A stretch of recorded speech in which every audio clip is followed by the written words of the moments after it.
Now, Travis? I guess so. And there's Kate.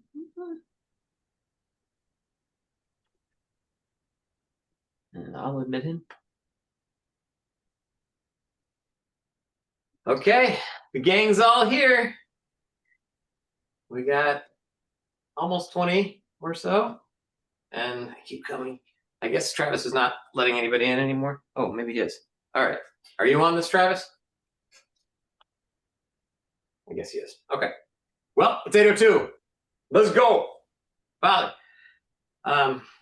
We're here again, and we are trying to understand these ancient texts, letters, and books, and literary works, and we want to see dragons tonight. So show us the cool spots and help us understand them, and not just for our own intellectual fun, although honestly that's what most of this is about.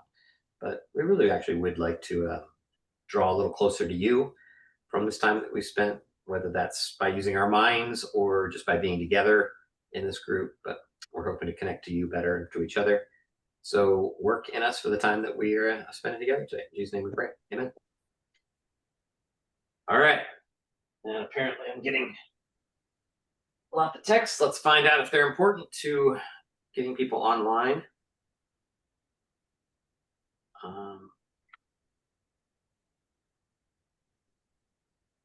I see. Sorry, Sarah. I was not ready for you at the time. Okay. So tonight, hey, Randall's here. Hi, Randall. Nice to see you. And Kyle. Good to see you both. Haven't seen Randall in a while, although I saw your box there last week. So nice to see you there. All right. We're talking about monsters. I see monsters. Okay. So here we are. We walk through demons. We walk through gods. We've walked through, whatever these things are that live in the netherworlds, ghosts or something like that. We've looked at cherubim and seraphim and Ophanim, and we looked at some chthonic monsters, which we're going to look at more today. And even angels themselves that we've seen are kind of monstrous. Sometimes they seem to do what God wants them to do, and it's not always things that we find pleasurable. But today, we're going to look at a couple passages just to start us off, to whet our appetite in this new world of monsters that are coming. And so I want you to look at the book of Job. Let's spend a few minutes in Job to start us off before we get into the background of it. Just start right in the Bible, have a short little discussion for fun, and then we'll jump into ancient Near East and what's going on in their context and trying to figure out how this evolves over time. So we are in Job chapter, oh crud, I don't have chapters on here. I'm pretty sure that it's Job chapter 40. Job 40, and we should be starting, I'm almost positive, starting around verse 15.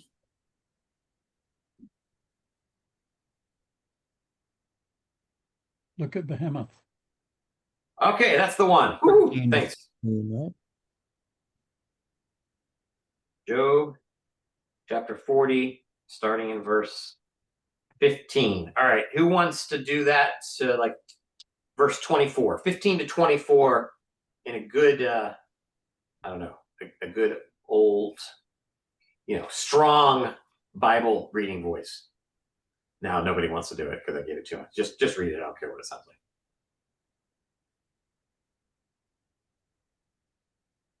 Anybody want to read the Bible with me?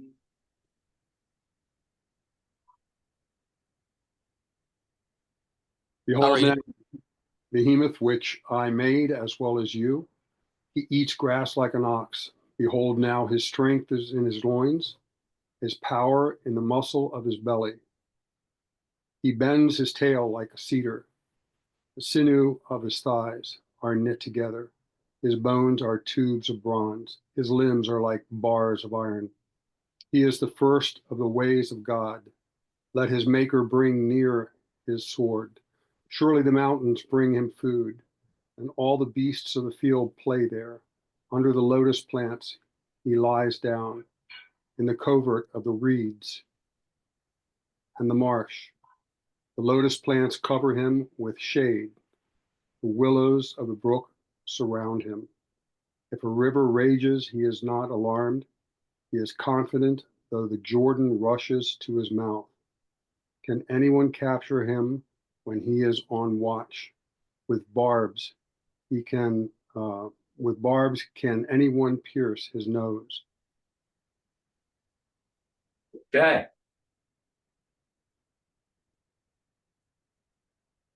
Capture it by the eyes. Anyone take it? Huh. Sorry, I'm just noticing something in the Hebrew that is interesting to me, and I'll have to follow up with it later. Okay. So what do you think? What's the animal that we're talking about here? What do they call it? Behemoth. Behemoth, something like that. Behemoth. Okay. Now, that's not an animal that we have in our taxonomy. So what is this animal? Big It's very clear. cow. Big cow. Okay. Hippopotamus. Hippopotamus. Hippopotamus. All right.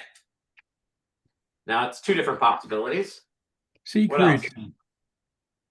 What? Sea creature? Yeah. Is that what you said? Yep. Okay. Which isn't a specific animal, but something that's in the sea or river or something. Okay. Any other ideas that fit all of this? It eats grass like an ox. So I'm guessing it's not an ox. Right? It has powers in its belly and its loins, the muscles there. Its tail is like a cedar.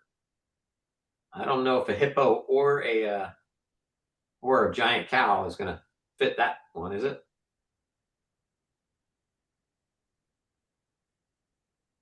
The first of the great acts of God. So whatever it was, the first one that was created. This is his like intro. Maybe it was something he got rid of early on because didn't work out. I don't know. God was like, no, not that one. I don't know.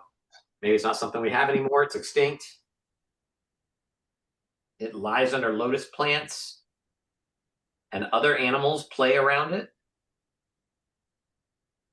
It's not afraid of a river that's running like a wadey, like we've seen a lot lately here in the U.S. Like these, doesn't matter about that. It just opens its mouth. The Jordan is rushing against it, and it's like it's got a mouth that's big enough to eat Jordan.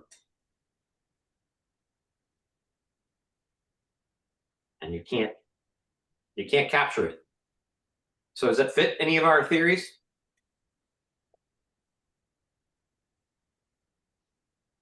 Looks like a monster that is so powerful that only God can do anything to it. Everything else is helpless. Yeah. It's much like the other creatures in like apocalyptic literature where it has features of different animals. That's a great point. Yeah, we've seen a lot of angels and things like that have like the face of this, the tail of this, the wings of this. They're hybrid creatures. Mm-hmm. So this might be a hybrid. Okay. All right, let's jump into the next one because we're not doing any like actual work yet. We're just getting our mind working. Let's stay in Job, but let's move a couple chapters later and start in chapter 42. I'm pretty sure that's where this passage is. I have verses, but not chapters, but I'm pretty sure it's 42. It starts with something like, can you pull in Leviathan with a fish hook? Is that 42:1? 41. It's chapter 41? Okay. Yeah. Chapter 41. All right, who wants to read that? Let's read it all. Let's read all the way to verse 34. This is such a fun passage. Can I read the King James Version? If you want to. No, I'll keep with NASB. Okay. Can you draw out Leviathan with a fishhook? or press down his tongue with a cord? Can you put a rope in his nose or pierce his jaw with a hook? Will he make many supplications to you, or will he speak to you soft words? Will he make a covenant with you? Will you take him for a servant forever? Will you play with him as a bird, or will you bind him for your maidens? Will the traders bargain over him? Will they divide him among the merchants? Can you fill his skin with harpoons or his head with fishing spears? Lay your hand on him. Remember the battle. You will not do it again. Behold, your expectation is false. Will you be laid low even at the sight of him? No one is so fierce that he dares to arouse him. Who then is he that can stand before me? Who has given to me that I should repay him? Whatever is under the whole heaven is mine. I will not keep silence concerning his limbs, or his mighty strength, or his orderly frame. Who can strip off his outer armor? Who can come within his double mail? Who can open the doors of his face? Around his teeth there is terror. His strong scales are his pride, shut up as with a tight seal. One is so near to another that no air can come between them. They are joined one to another. They clasp each other and cannot be separated. His sneezes flash forth light, and his eyes are like the eyelids of the morning. Out of his mouth go burning torches. Sparks of fire leap forth. Out of his nostrils smoke goes forth as from a boiling pot, and burning rushes. His breath kindles coals, and a flame goes forth from his mouth. In his neck lodges strength, and dismay leaps before him. The folds of his flesh are joined together, firm on him and immovable. His heart is as hard as a stone, even as hard as a lower millstone. When he raises himself up, the mighty fear. Because of the crashing they are bewildered. The sword that reaches him cannot avail, nor the spear, the dart, or the javelin. He regards iron as straw, bronze as rotten wood. The arrow cannot make him flee. Sling stones are turned into stubble for him. Clubs are regarded as stubble. He laughs at the rattling of the javelin. His underparts are like sharp potsherds. He spreads out like a threshing sledge on the mire. He makes the depths boil like a pot. He makes the sea like a jar of ointment. Behind him he makes a wake to shine. One would think the deep to be gray-haired. Nothing on earth is like him, one made without fear. He looks on everything that is high. He is king over all the sons of pride. That was such an awesome chapter. All right, so what is this thing? Pet I just- dragon. what was it? A pet dragon. A pet dragon. Okay. Yeah. Yeah. I mean, some of my favorite lines are in here. You know, that I don't see it right this second, but you know, if you lay hold of it, you'll never do it again. Right. You don't go to battle against this thing, you'll never try again. So you can get your butt kicked. And his sneezes or his breaths are bursting out fire. Yeah, I mean, so yeah, what is the passage we just read? It's chapter 41 of Job. Yeah. The whole thing. All right, so I heard dragon. What else we got? Because dragons aren't real. So, I mean, maybe they were, I guess.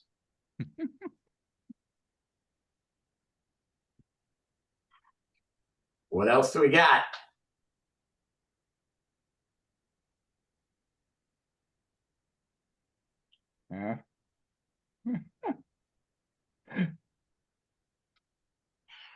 Everyone's reading it again, huh?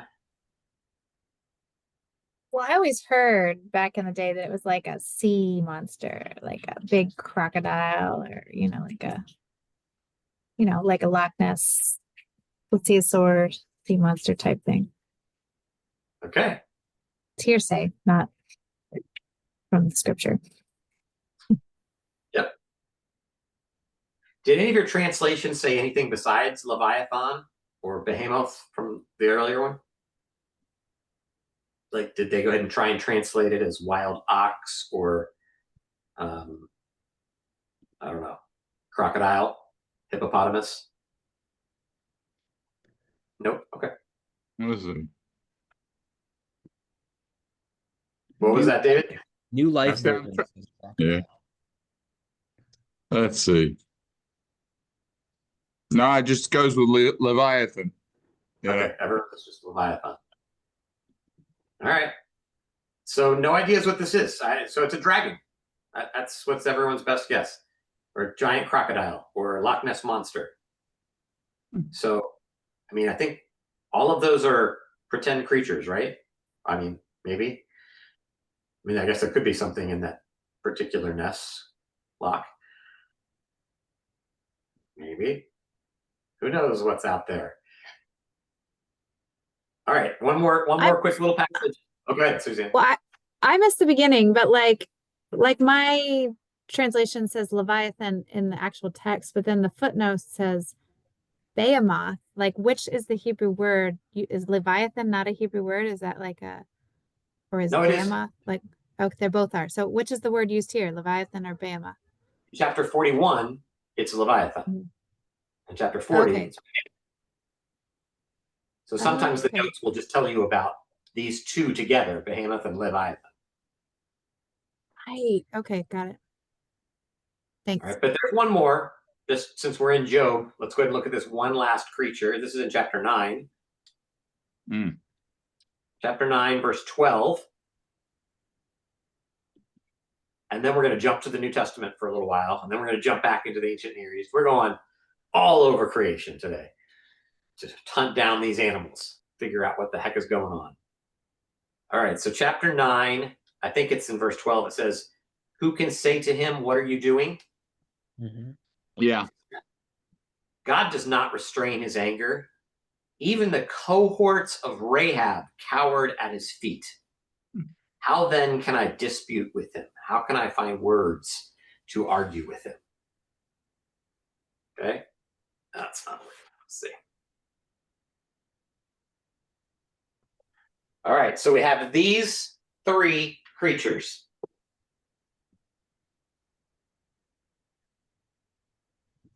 Is it Emma? possible that the creatures are representing something like an emotion? Okay, so let's go ahead and see what we might do. Representing emotion. Okay. I mean, yeah, sure. Anything is possible, right? We just got to find out what's most plausible. And for sure, there are things that represent emotion in the Bible. So that's a real possibility. All right. So let's jump into the book of Mark for a second.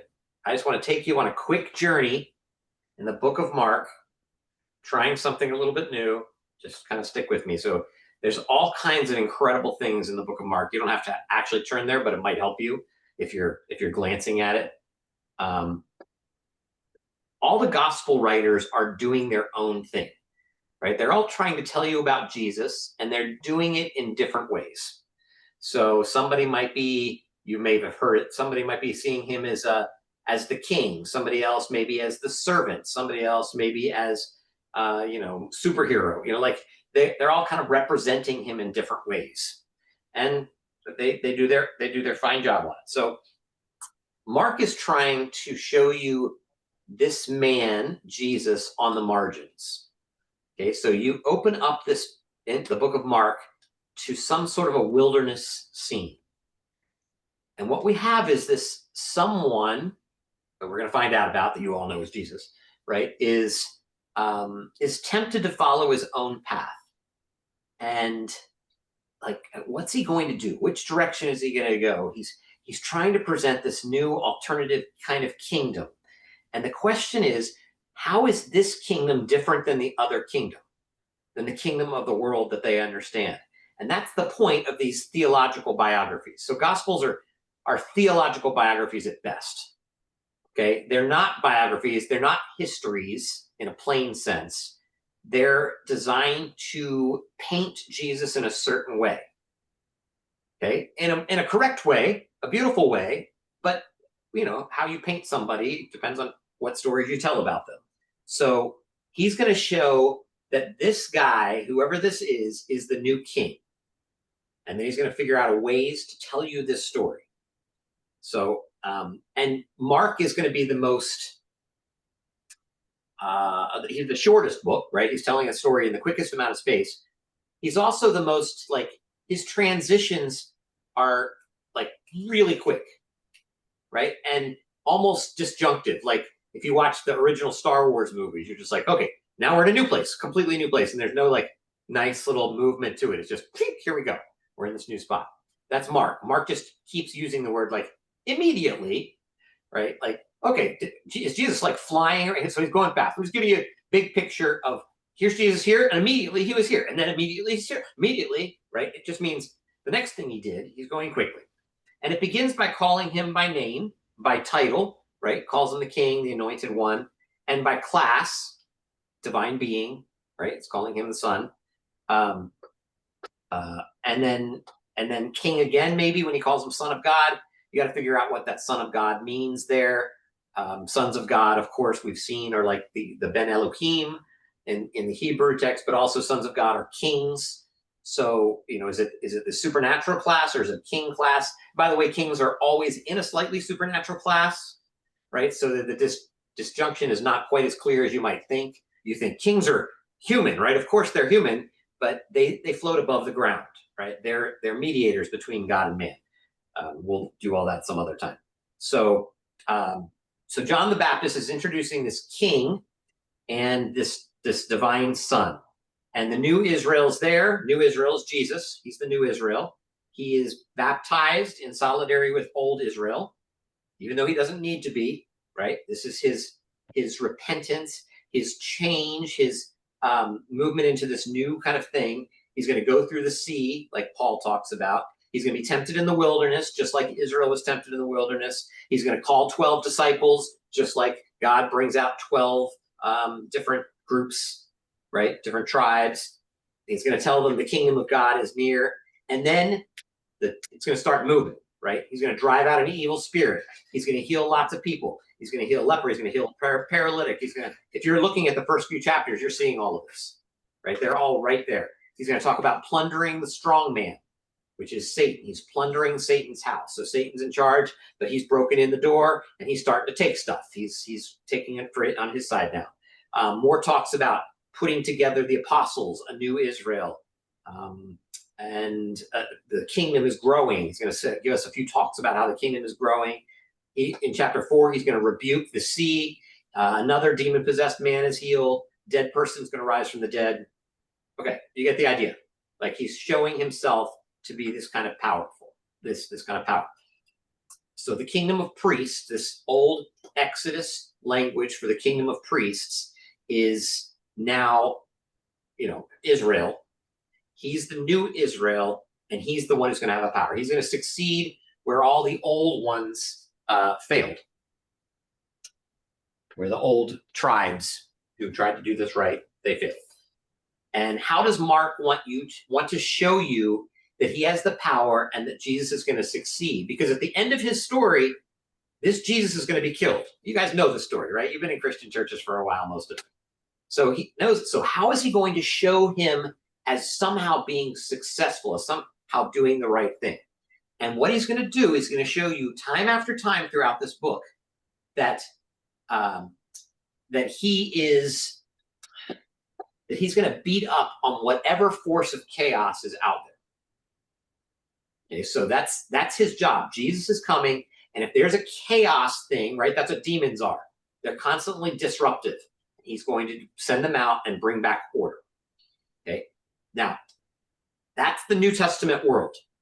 Okay, if you understand the Old Testament world or the ancient Near Eastern world, which the Old Testament is written in, if you start to get that, then that New Testament world becomes alive in a completely different way. So every 6 or 8 weeks, I try to remind you, there's a reason we're doing this. It's not just for our intellectual knowledge. It actually makes the picture of Jesus come alive in a new way. Okay? And that's what I love showing. Because now you just got to get excited. What is Jesus doing? He's disrupting chaos. He's bringing order. Okay, that's a word, that's an understanding that they would have had in their ancient understanding. So we have these behemoth Leviathan. Oh, it's not following me. We'll do it like this. Okay. You're gonna follow me, follow me. All right, I'll do it like this. I'm sorry, everybody. I can't keep talking and do this, and I know people are unhappy with me.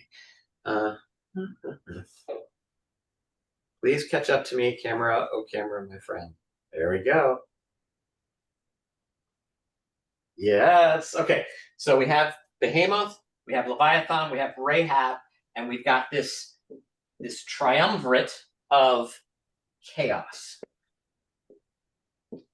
And Jesus is going to come in. He's not going to mess with this, or this, but somehow Mark, among all of the different books, right? They're going to do a few things too. Is going to show him as the one who beats up on chaos. All right, that's what Mark's going to do. So now I want you to travel back with me from Mark, back 500 years earlier, maybe 1,000 years earlier, before that time. The ancient Near East. Remember, those of you who've been with me for a while, we just do this. Ancient Near East. Okay, it means it's old. You can't see it. It's not following me again.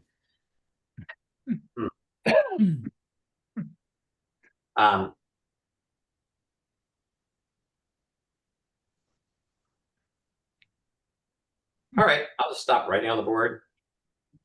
There we go. All right, Ancient Near East, A&E. Can you see that now? Yeah. Okay, so ancient, really old. We know what ancient means. Near East, okay, that's the Mesopotamian Valley. This is the Fertile Crescent. This is all that stuff that you learned about in your history classes or your, origin of species classes or something like that, right? It's right there where Israel is, where Egypt is, where Ethiopia is, where Iraq and, Iran, Persia, all that borders it. It's that whole little area there, all the way up to Syria, and it's frozen again.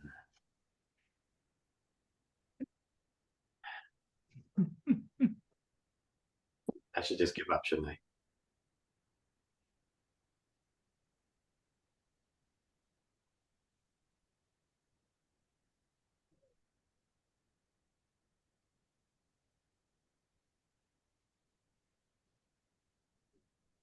Well, I'll move over here. You guys are. All right, here we go. At least I'm kind of in the picture now. Okay, so you're going back with me 1,000 years. You're going back to that area, ancient Near Eastern area, to a northern Syrian port that's called Ras Shamra. Ras Shamra. Okay, actually, at the time, it's not called Ras Shamra. It's called Ugarit. Okay, it's called Ras Shamra now. Okay, and there's a tell there. Okay, Tel Ras Shamra. There's a tell. A tell is just a mound of dirt that used to be a what is happening? Now you can't see anything. All right, pause everybody for technical difficulties here while I unplug me.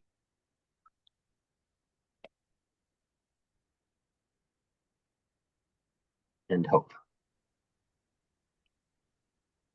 Okay.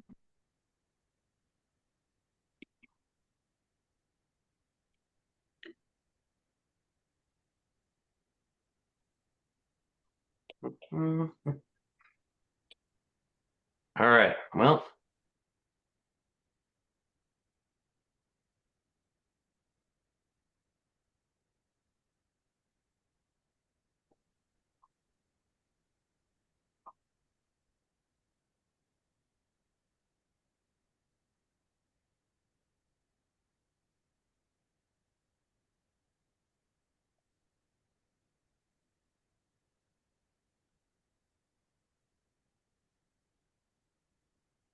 I'll be able to write anything anymore.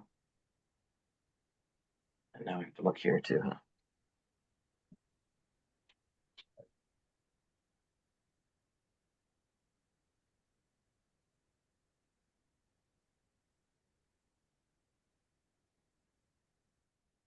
All right. So here we are at this tell. I'm sorry. Here we are at this tell, and we are, a tell is a place that used to be a civilization, and now it's just been burned or destroyed. And so it's an archaeological site, place that they can dig. Okay. So they're digging at Ugarit, they're digging at Ras Shamra, and they find this place about 100 years ago that is a Bronze Age Canaanite city that had a large palace and 2 temples and lots of clay tablets, and some of that was in the chief prince's quarters, and it's a huge find. This is where we come up with cuneiform. Those of you who know anything about that, like we're starting to find things in cuneiform. Let's see here. Cuneiform is a way of writing, and all these little free things I'm giving you right now in order to get to the dragons. Dragons. Okay, so cuneiform. Can you read this with that little camera? Got it. Yeah. Okay. Cuneiform. Cuneiform is a way of writing letters with a stylus. So you have clay, and you've got a little piece, a stick with a point on the end of it. So what you can do is kind of make shapes like this. So you push it into the clay, and it leaves that kind of thing. So if you've got that plus that, right, that's one letter. If you've got this plus this plus this, it's another letter. You just do things like that. Anyway, so there's 28 letters in cuneiform, just extra little things, but it's an actual alphabet. Instead of like words representing things, letters represent things. Huge thing. So helpful in everything that we're doing. And in this, we get all of this knowledge about these particular deities. So we find out about El. We find out about Kotharvahasis. We find out about, let's see, let me let whoever this is, Lori. We find out about Atherot, and we find out about Asherah and Baal and Anat and Shaphesh, like all these different gods and things like that. All of a sudden, we're reading about them. We've seen some of them in the Bible, and now we're reading about all these other stories in Ugarit. So, and a couple of chthonic deities by the name of Yam and Mot, okay, which you've heard about before. Chthonic just means death deities, right? We've already met a bunch of those. In fact, we've already met Mavet or Mot, right? And we personify Mavet or Mot as, the black hooded with the sickle and all that stuff, right? That shows up in the Bible, which we talked about a few weeks ago, but you might not have been here. So Yam is this very close to Mot kind of a character. So, another chthonic or death deity, is what pretentious scholars say, chthonic, instead of saying death. So there's this whole motif that's going to show up in these particular things, which we call chaos conf.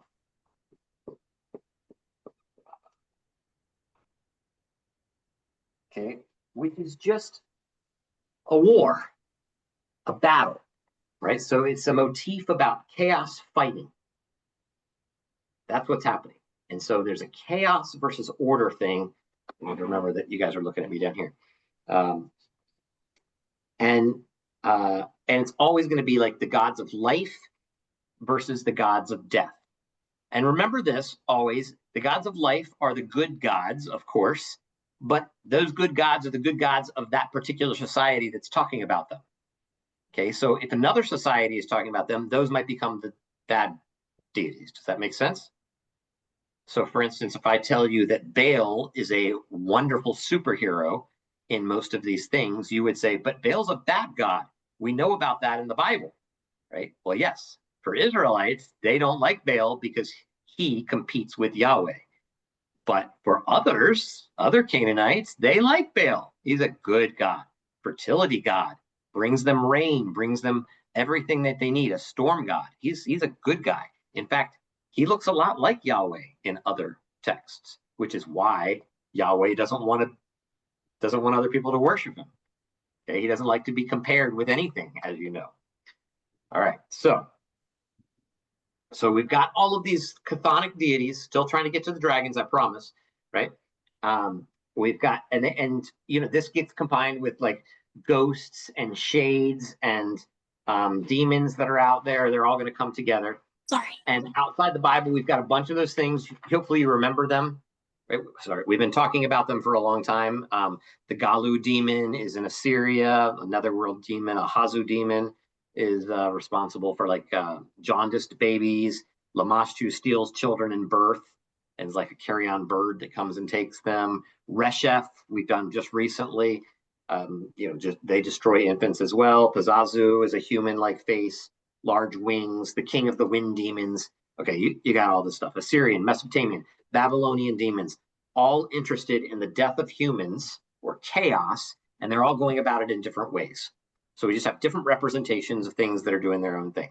Okay, so they would be similar to demons that are going to be in the New Testament, but demons are going to progress a lot, like we've talked about.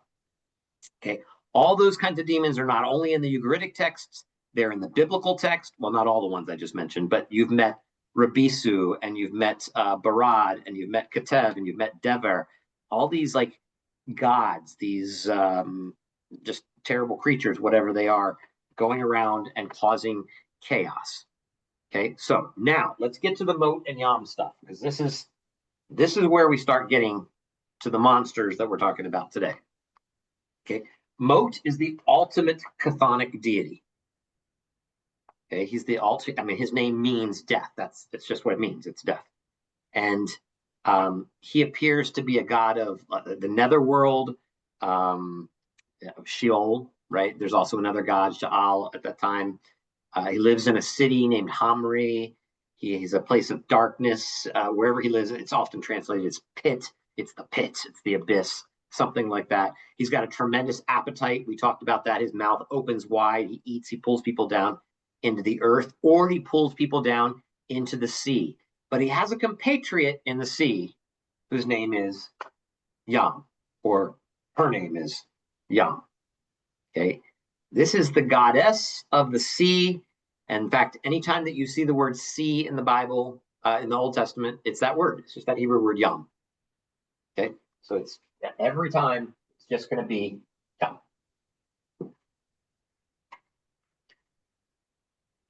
So, and Yam is always going to be, in fact, sometimes Yam is even part of the rivers. So that's beyond what we're doing here. But river gods are called Nahar, but Yam is sea. Rivers are usually nicer than seas. Seas often go up and destroy things like you see on a regular basis. Both of these gods, Yam and Mot, are adversaries of the god Baal.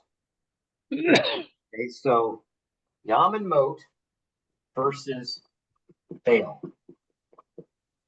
Okay, remember, Baal is our bad guy in the Bible, but not in Ugarit. Okay, that's the key person, Ugarit, in Ugarit.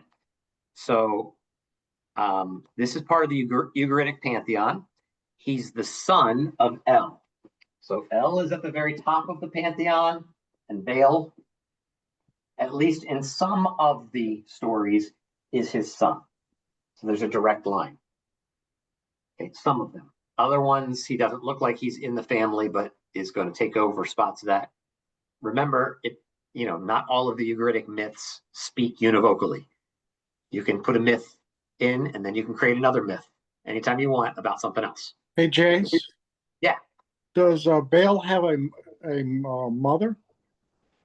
Of course, Baal must have a mother somehow, but I don't. Who was El's consort? All bad guys have mothers. Actually, they're always orphans, right? That's how orphan stories. That's how villain stories start. I don't know who El's consort is in the Ugaritic texts. I don't know that it's important to the story, so I can't recall. They may not even tell you. You know that women aren't nearly as important to most of these stories. Sorry, ladies, it's not my personal opinion. It's just the way life was back then. But almost everyone has a consort or a wife, somebody who's by the way. So does Yahweh. We don't want to talk about that one though. But Yahweh often has an Asherah as well. But that's a whole other story. That's not in your Bible. That's just in other texts. Yeah, Yahweh exists outside of the Bible too. Those are all just little extras for you at this point. All right, so Yam and Baal are sons of El. Whatever that means to be a son of in this particular category. So it might mean like a literal filial connection in some way. It might mean that they're just other gods and, you know, like they're like, he's our father in the sense that he's the head of everything. Anyway, Yam hates Baal. And Yam has his place. He's in the abyss, the depths. He's in the place of, he lives in Tehom. Tehom, as you might recall, is where we come up with this other creature too, Tiamat. Tiamat is another one of those Canaanite gods that probably shows up in Genesis 1-2 under Tehom, right? The depths or the abyss there in that early verse. So that's where Yam lives. He's the sea god, and he's a god of Asher is often considered Baal's mother, according to some sources. Excellent, thanks, Brad. All right, so and Asherahs are there is a specific Asherah, and then others just say these are their Asherahs, so and like their consorts. So okay, so he lives here. He is the god of primordial chaos. He's what everything looks like before it's fixed. Okay, so if you remember Genesis 1 verse 2, right? In the beginning, God created the heavens and the earth. That's verse 1. And the earth was without form and void, is how we remember it in King James, probably. Those of you who are old enough to memorize King James with me. The words are tohu vabohu. We used to talk about that a lot here. Tohu vabohu, this place of chaos. That's what it is. So it really should be when in the beginning God was creating, or when he was doing that. That's probably the best way of understanding that. And the earth was without any kind of form. It was chaotic and messy. The Spirit of God, the Ruach, or the breath of God, hovers or floats over the face of the deep, or the Tehom, the messy waters. They're chaos, they're primordial, they're before anything comes out of it. That's where things grow out of. They come out of the sea, right? Even our own myth that tries to explain this shows that, you know, like evolution, they come up out of the sea, right? And again, remember, when I say the word myth, I don't necessarily mean fiction. I mean story used to represent something bigger or to explain certain things. Okay, it might be 100% true, it might not. And then you have to ask questions about what do you mean by true? So that's always like, true doesn't necessarily mean historical. It can be true and not be historical. But again, that's another thing. Maybe if we ever get back to Genesis. So he's seen as this this dragon, this sea monster, this chaos monster, and the gods have cast him out of heavenly mountain of Sapon, or Zaphon is what it's called in the Bible, the north in Hebrew, and he causes problems to seafarers from there on out. Okay, and every sea-going culture has a monster or several monsters that like to take them down. We have our own. If you read, I don't know what you want to read. Today I read The Old Man in the Sea. Not much of a monster, just a fight with a man and really a dolphin. That's really the whole thing, is him trying to pull in the stupid giant tuna. But boring as can be. I don't know why anybody thinks it's a great book. But anyway, but there's other ones too. Moby Dick, right? That's that's the real battle that's going on there. Or 20,000 Leagues Under the Sea, where the giant squid attacks. Like if you see the Abyss, the movie The Abyss, or you see Jaws, we all have our myth stories about this. So Yam is the sea. He's this Canaanite deity connected to Mot as a deity of the underworld and chaos. Both are enemies of Baal, just like gods Resheph and Dagon and any of the netherworld, Barad, the Ba'or, the pit, or Tehom, Tiamat, Hamir, the depths, Horbu, Masua, Duma, all these different gods that are out there. They're all in on this, and Baal is our hero in these kinds of stories. Every culture, I don't know if that's really true. I'm speaking hyperbolically. I haven't read in every single culture, but it's pretty consistent. Nearly every culture has some sort of a dragon, a chaos dragon, who gets defeated by the main god that then becomes worshipped. Okay? That's just part of their mythology. It's how things grow. It's the creation story. It's usually how they become the main god. It's how Baal takes over and El gets superseded. Okay, that's pretty normal. And you can see this kind of stuff taking place in like Psalm 29 and other Psalms where the gods are in some sort of a fight, or there seems to be a question of who's going to win the temple. Okay, we'll get to all of that. So like there's a Hittite god whose name is Tarhuns. He's a storm god, and he gets defeated by another god called Ulyanka.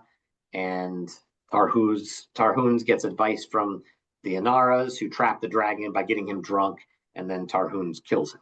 Right? Like that's pretty much. There's actually several myths about Tarhuns, where one of the dragon takes out his eyes, then his heart takes the storm gods out, and then the storm god marries the daughter. It's kind of a storm god marries the daughter of some poor nobody, and they have a son, and then that son ends up marrying the daughter of the dragon who I just named, Ulyankra. And then Tarhuns asks the son to get from this other monster to ask for his eyes back. And so he gets his eyes back and he kills him. And it's just, he defeats the serpent monster, the dragon, etc. So, okay. All right, I have a few more minutes. I feel like I'm doing all the talking. Anybody want to throw things in? This is like a lot of background information for me to tell you about dragons in order to get back to Jesus, which is not going to take place until next week. But The the Rig Veda has a dragon slaying myth as well. oh yeah, okay, yep. You guys, do you know about that one? I do. I mean, I don't know the story, but I know the Rig Veda's got stuff in it. Yeah, tell me the story.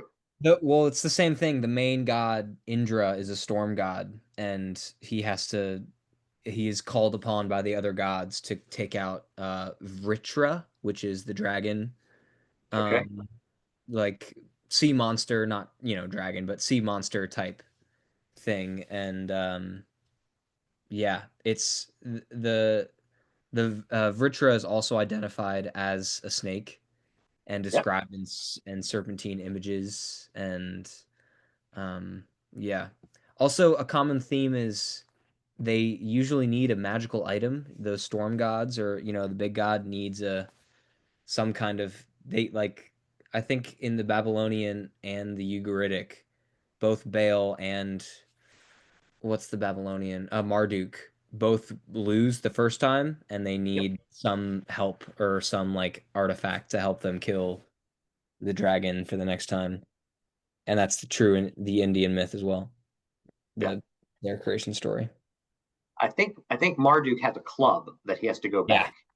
And Baal or Marduk actually uses the wind to help and kind of shoves the wind down the dragon's throat so that she can't breathe, and then they club her to death or something.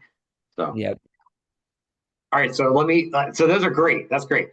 So the story that's most closely connected to our Bible, right, the Baal myths, is the battle between Baal and Mot.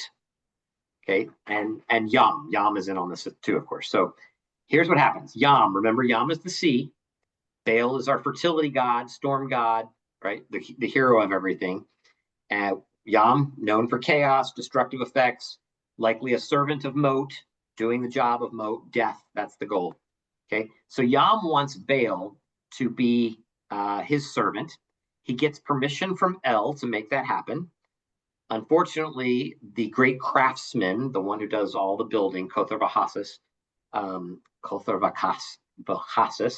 says, works with Baal in order to help defeat Yam. So now the sea is in submission to Baal, who's now the ruler. So Baal ends up winning. He's conquered. So, of course, Baal, after he conquers, needs a victory house. Victory houses are called temples. Okay, this is where everybody will come and worship you because you have defeated the bad guy in this story. And so Baal goes to El to seek permission to build his new castle, his new house, his temple. And El isn't really willing to give him that. You know, there's some competition there, but finally he agrees after being threatened by Kother-Pakhasis. And he's contracted out a builder.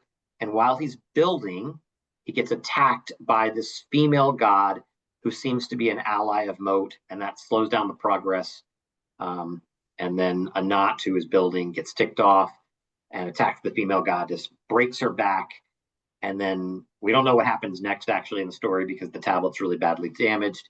But they think that Asherah goes up against Mot in that one. And then the next scene that comes there, I think this is the third tablet that we have, is the assembly of the gods. So that there's meeting, right? We've talked before about the council motif. So the bunch of divine gods sit around a round table. This is how I picture it in Arthurian legend, and they debate. You know, how are we going to do this? What are we going to do next? So they talk together. All the gods get together, and Mot and Baal are both there. Mot says something that ticks off Baal. Baal storms out, unintended. He's a storm god, so he storms out. Baal says something like, he stands up, says, "I reign over both men and gods," right? Of course, nobody's happy about that. So Mot's ticked to him, threatens him.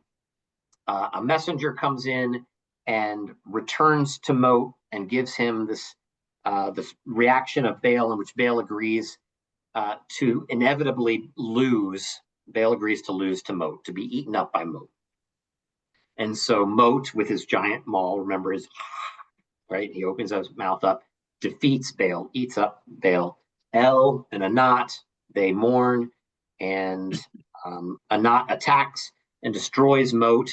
And Mot, because Mot is killed, they're able to rescue Baal from Mot's stomach, and everything is good. Baal gets to live again. And there's a whole lot of scholarly discussion as to what this all means. So I'm going to let you guys tell me what you think it all means. I know I didn't give you like every single bit of the story, but what's happening here? Why are they telling this story? To try to explain what they cannot see. Okay, like what?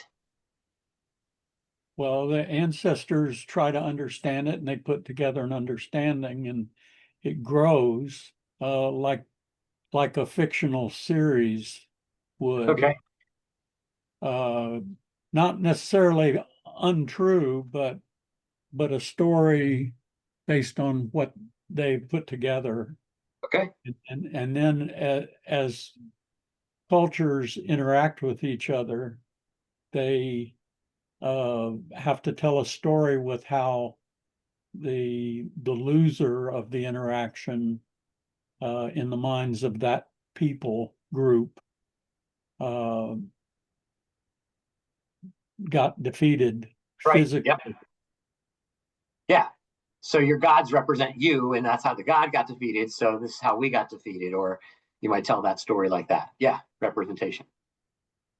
Okay. The scholars, when they're fighting it out, they're fighting out whether this is a seasonal thing or cosmogonic or seasonal. So you know what those two, can you imagine what those kind of ideas might be? Cosmogony and seasons.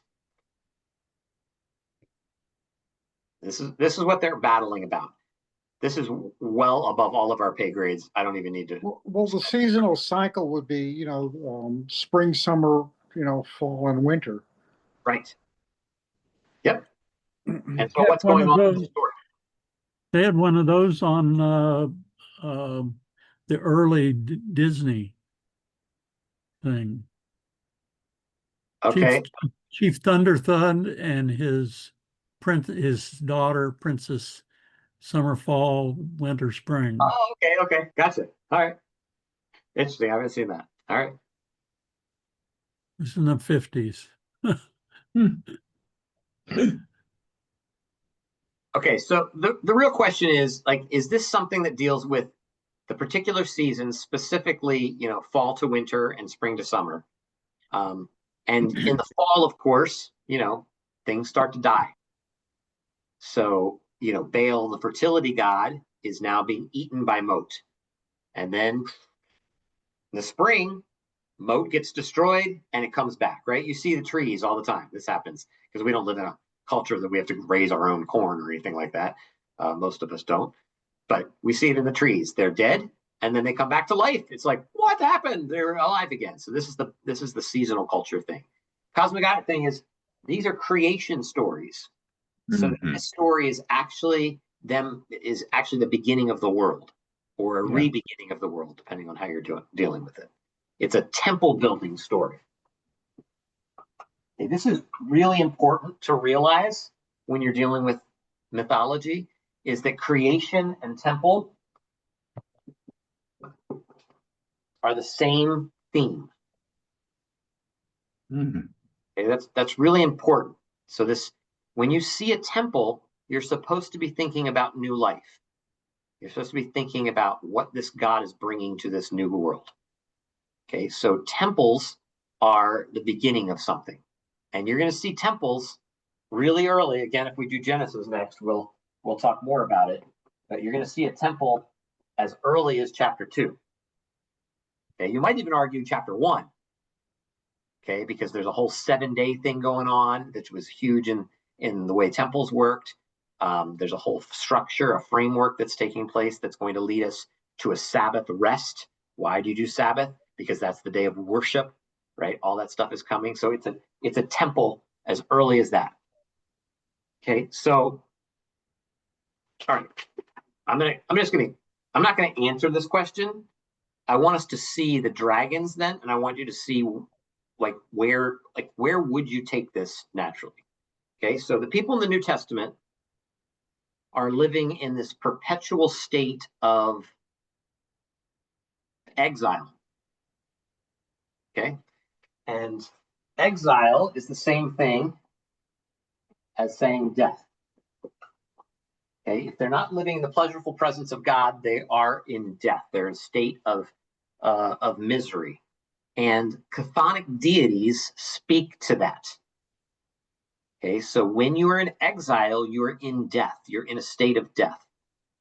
You're in a netherworld. You're just kind of walking around, going through life. Okay, you probably know people like this. Maybe you're like this, right? You're just living dead. You're just doing what you have to do and waiting for the end, right? There's no purpose. There's no abundance. There's no joy. There's no life in this. So here's Jesus in the wilderness, heading for the promised land, in exile in the wilderness, but leading his people out. Like, this is the beginning of it, but he's leading them out. Okay, now 9 o'clock. Okay, all right, so just brought you back into the New Testament for a second. Now go back to Psalm chapter 18 with me. I'm taking you on a whole journey, a whole story here. Not as much discussion this time, sorry. We'll have a lot coming up, I promise. Psalm 18, verse 4 says, "The cords of death entangled me. The torrents of destruction overwhelmed me. The cords of the grave coiled around me. The snares of death confronted me." And yes, every time you see the word death there, right, you're seeing the word Mot or Mavet there. When you see grave, you're seeing Sheol, destruction, Abaddon, right? All that stuff that we've talked about before. So think about this as David or whoever is telling this psalm in Psalm 18, as he's being pulled down by the sea. Okay, think of the seaweed or tentacles from the squid coming up and pulling him down. Death is pulling him down. Okay, the cords of grave, Sheol, the snares of death. He's envisioning his battle with the gods Mot or Yam or Sheol, these chaos monsters that attack Yahweh throughout the Old Testament and his soldiers throughout, like all the way, but especially Isaiah. Isaiah's full of it. Keep going. "In my distress, I called to the Lord. I cried to my God for help. From his temple, he heard my voice. My cry came before him into his ears. All right. So this is, all right. So here's what's happening. Okay.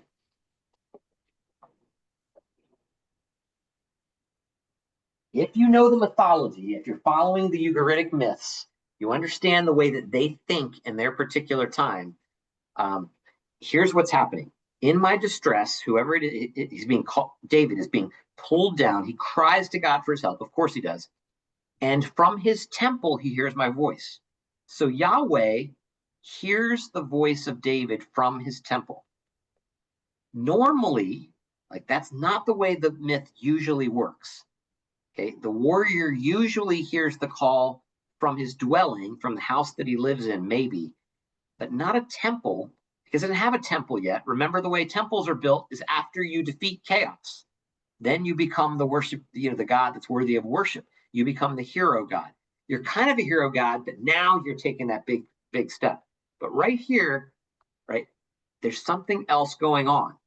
The imagery here is the same as any scenes that you're going to see in the Ugaritic literature, any of the battle scenes. Baal or Marduk that Davin brought up, they're going to hear from whoever their person is or whoever needs their help. They're going to hear them and they're going to say, help, help, I'm being beaten up by this dragon or something like that, right? Whatever that looks like. And he's going to mount his chariot, Yahweh or Baal. They're going to get Marduk. He's going to get on their chariot and they're going to, which is usually the clouds or the cherubim, right? That's going to take them, and they're going to get on this, and the wind is going to take them across the sea, and they're coming in power to defeat the enemy. That's their job, is to do battle with Mot or Tiamat. And remember, they live in the same culture as these others. So the Bible authors live in the same culture. Doesn't matter whether they believe these things really exist. They're using these literary features to grab hold of your attention in a world that you would understand in order to create something else for them. Just as if any of us talk about a dragon and we know what a fire-breathing dragon is, right? Even though none of you have ever seen them, we all have a picture in our mind of what that looks like. Okay, and we could all talk about it, and y'all be fine talking about it, and nobody would be like, "You do know those don't exist, don't you?" And we're like, "Yeah." But we know what we're talking about, right? And they knew what they were talking about, okay? Or just like if I said, the giant shark that rips open boats. I don't know if any shark has ever ripped open a boat. I don't know that that's even possible. Maybe it is. I don't know. But you all know what I'm talking about. Those movies that keep coming out. That giant shark called Jaws. Okay.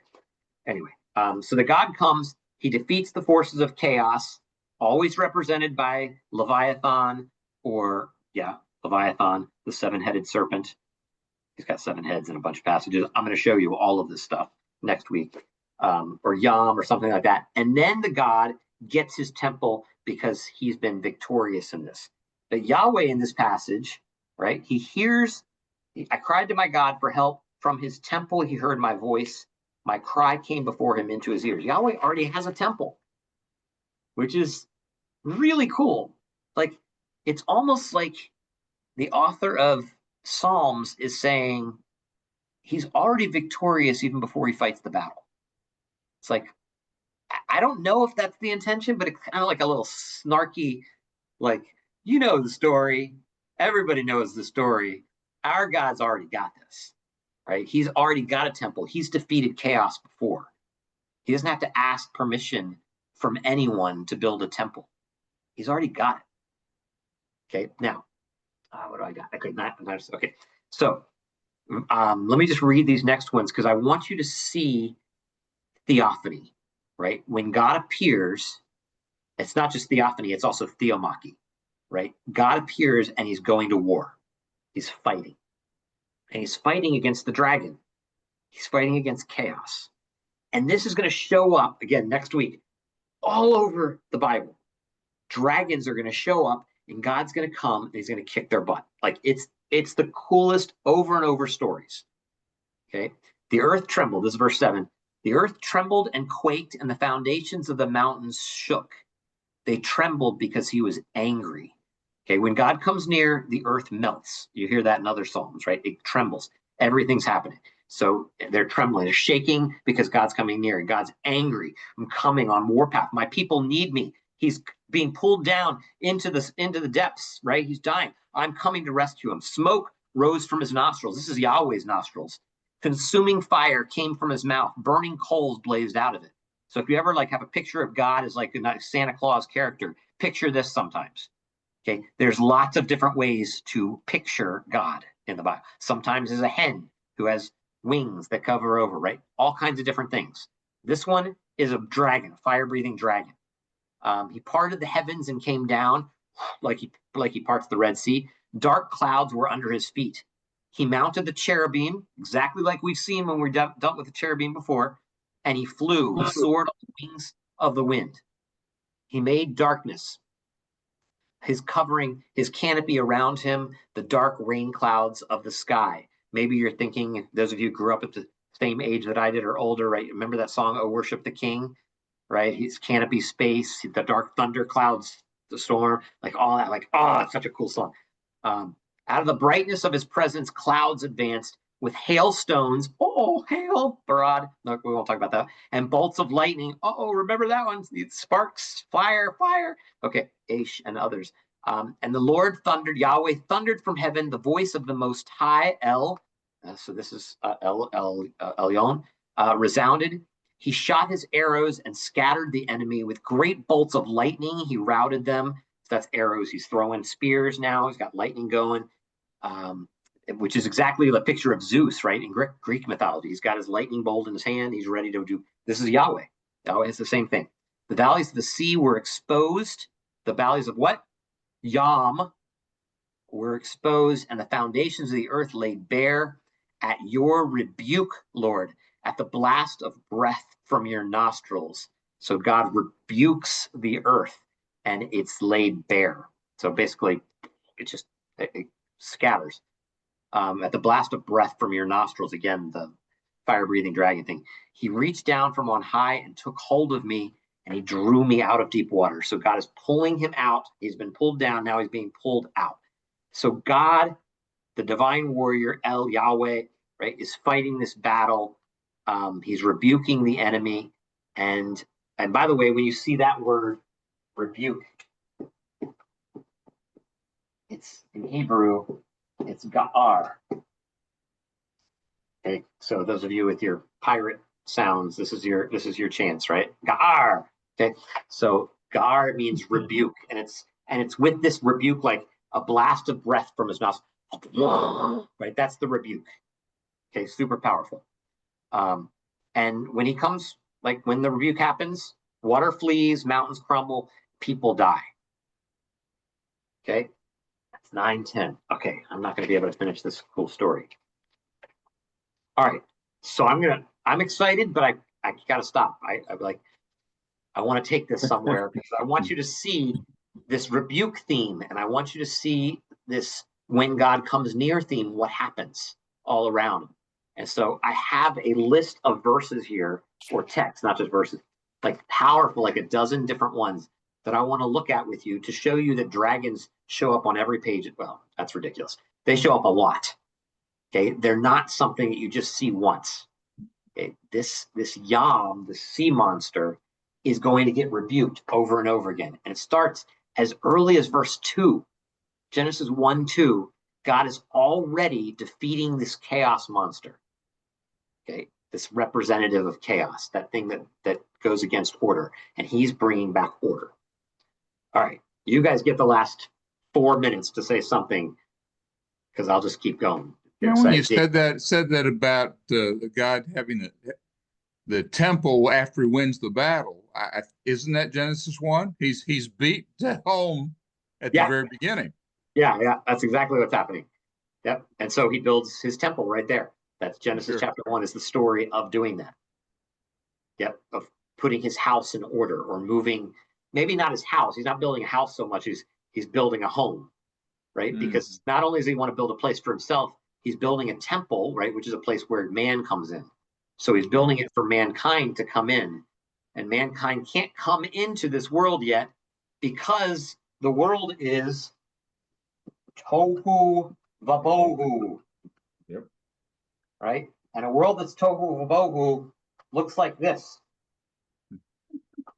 And you can't have man here because this is water and man can't breathe underwater. So he's got to start moving things. He's got to start straightening out. He's got to move the boxes so that you've got room to move and live and have your being inside of his world that he's creating for you. It's Genesis 1 starts it all. And Mark is going to culminate, is going to grab hold of the whole story, this whole Heilsgeschichte, right? This whole history of redemption. And it's going to like bracket it in such an awesome way over and over again. Not just Mark, Matthew does the same thing in many cool ways.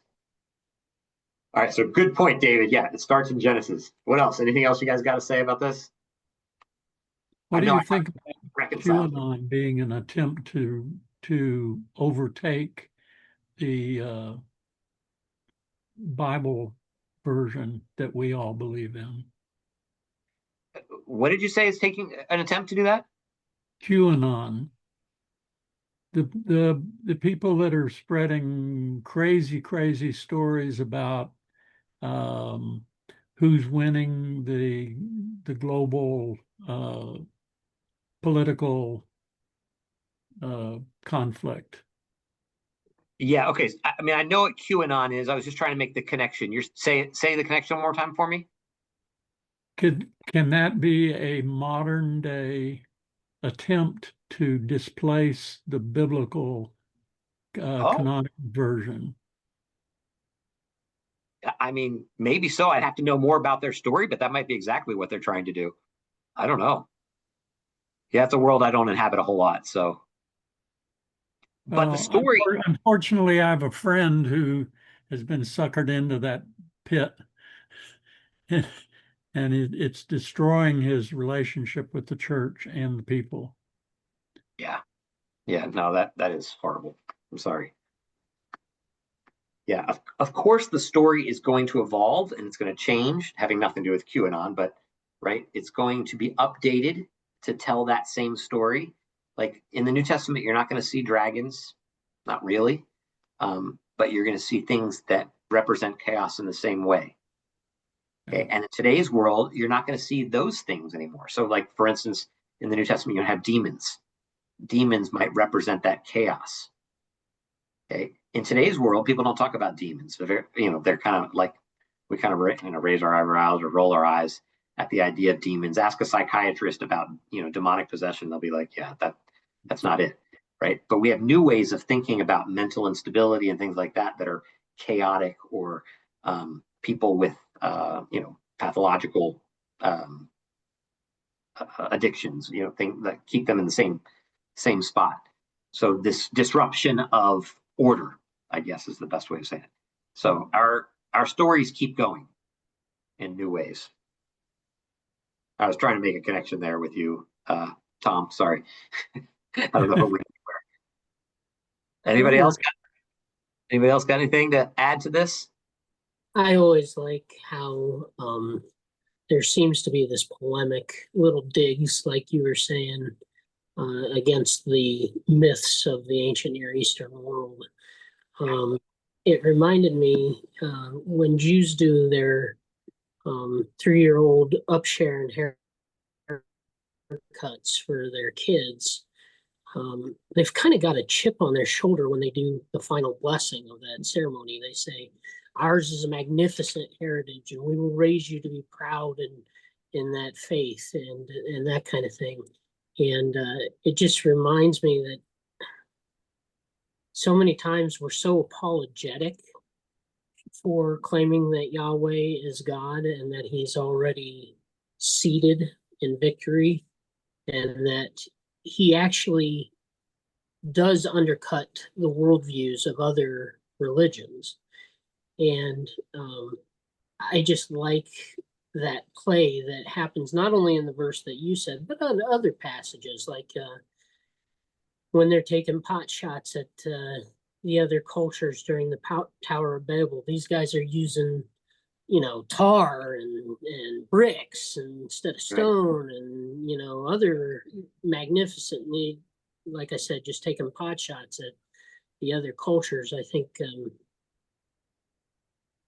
there's a place for being respectful, but there's also a place for not having to constantly apologize that we believe that Yahweh has already taken a seat and doesn't need to win again Yep. to be in charge. I think that was really well said. I like that. There are times to be both of those things. Yeah. And it's up to wisdom to figure out when you have to, when it's all about respect and when it's, like, I'm sorry, I'm not trying to disrespect you, but this is just the reality, right? When do we do that? Yep. All right. Let me see real quickly. One thing I forgot to ever say anything about was in the very beginning, I wrote Leviathan and I wrote Behemoth and I wrote Rahab. A lot of you read that as Rahab. I never said anything more about that. So maybe you were thinking it was Rahab, the harlot from Jericho. It's not. Rahab is another sea monster. It's Egypt is really what it is. And we'll get to that. We'll go more into that, but I didn't want you to be like, how is Rahab part of the Leviathan myth? Okay, it's a similar word, but it means what we're talking about here is the sea that gets split. It's Egypt being destroyed. So and Egypt is a chaos monster too, right? The Nile River, the serpent, all that stuff's coming. We'll deal with all that more. All right, we've got an introduction to dragons, but we didn't get very far. Well, we got halfway through it, but I want to look at all these verses too. So hopefully I'll see you guys back here next week. Some of us hang out. We have an after party after. You're welcome to come. Good to see everybody, especially our new friends.